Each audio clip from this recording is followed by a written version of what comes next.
پیغمبر علیه الصلاة والسلام لره یوه ښځه راله. ښځه چې ورله راله ولې یا رسول الله زما بچی ده، د هغې د بدن یعنی د سر پوست خارش کوي، الرجي به ورشي چې بولې دا ویښتان یې ګرده ورزېدلو. نو بیا ولې یا رسول الله اوس زه د خپل لور ودوم، ما ته اجازه ستا چې زه و دې لور ته ویښتان ورولګوم.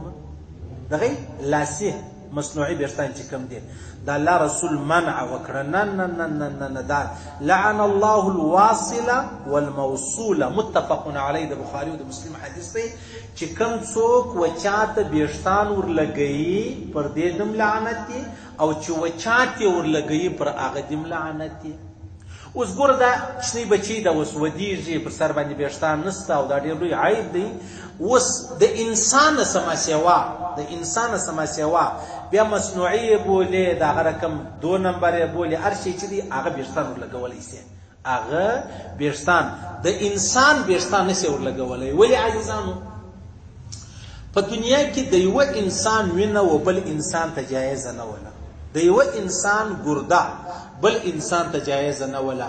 خو چونکې دا معاملې بیخي ډېرې سولې، بیمارۍ ډېرې سولې، خلک مري، که څوک چاته وینه نور ولګوي نو علماو د ډېر مشکل په خاطر دا فتوا ورکړي چې ټیک ده یو چاته د بل چا وینه ورلګېږي جایزه ده.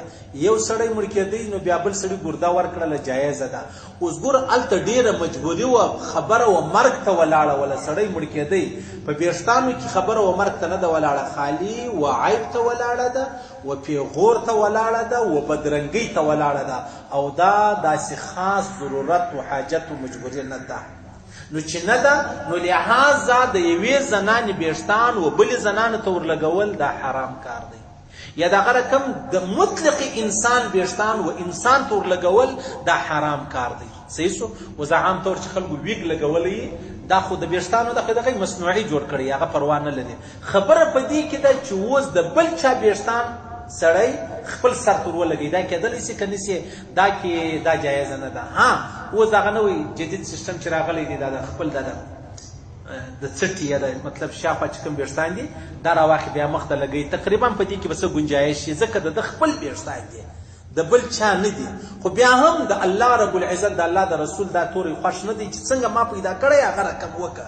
اوس ویښتان خیږي نو د ویښتانو خو ته مقابله کولی نه شي، ټیک دی ویښتان به د ځوان کې تور به کې، او ستا بدن ستا قوت ستا فکر ستا عمر د ځوان دی که نه دی یا نه دی. نو چې نه دی نو الله رب العزت د الله رسول منع چې د هغه کړی د سړی دی کوي نه.